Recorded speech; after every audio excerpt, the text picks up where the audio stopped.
Estamos en el Hospital Escuela Eva Perón, en la ciudad de Granadero Baigorria, en el Gran Rosario, en el sur de la provincia de Santa Fe, en Argentina, junto a Nicolás Rochetti, él es coordinador de la unidad de terapia intensiva de este hospital. Fue uno de los centros donde más población se atendió y donde más trabajo hubo durante la mayor etapa de enfermos COVID, pero también es uno de los lugares emblemáticos para la salud en toda esta región.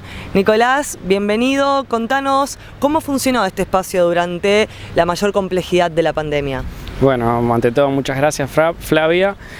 Acá a mi derecha pueden ver lo que es el edificio tradicional del Hospital Escuela Eva Perón, construido y que ha comenzado sus actividades allá por la década de los 50 y los 60, y con el advenimiento de la pandemia, más o menos a mediados del año 2020, se construyó este hospital modular anexo, donde se realizó la atención de los pacientes con COVID-19. Es un hospital que se construyó, como les mencioné, en el 2020, exclusivamente para la atención de pacientes con COVID-19, sumando 76 camas, 24 de las cuales eran para pacientes críticos dentro de la unidad de cuidados intensivos y el resto para cuidados generales. Esto se hizo desde Nación, con todo el equipamiento acorde a las necesidades de ese momento, ¿no? ¿Con qué contaba, por ejemplo? Claro, o sea, básicamente el equipamiento que requiere una cama de cuidados intensivos, más allá de la cama, es todos los insumos electromédicos que necesitan, como ser respiradores, monitores multiparamétricos, bombas de infusión continua y demás, para la atención adecuada de estos pacientes y obviamente sumada al recurso humano para atender a esos pacientes. Vamos hacia ahí y contanos un poco ahora cómo funciona. Primero, ¿cuántos pacientes aproximadamente se atendieron en este espacio y cómo fue el proceso hasta llegar a la actualidad?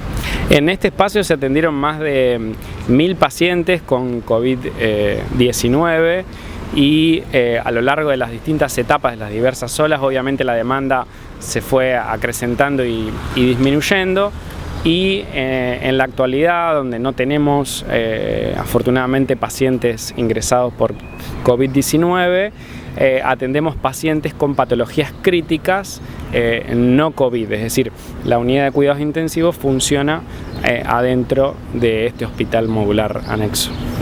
Y hoy por hoy están conectados estos espacios. Claro, desde que se construyó este hospital en el año 2020 se hizo una interfaz de conexión para la asistencia de los pacientes a través de diversos servicios como diagnósticos por imágenes, laboratorios, etcétera, que no se encuentran adentro del hospital modular. Es decir, este hospital se transformó en un anexo del hospital tradicional porque por sí solo obviamente carece de todos los recursos que se necesitan para la atención adecuada de los pacientes, y por eso utilizamos los recursos de los otros servicios, como les mencioné, del hospital tradicional.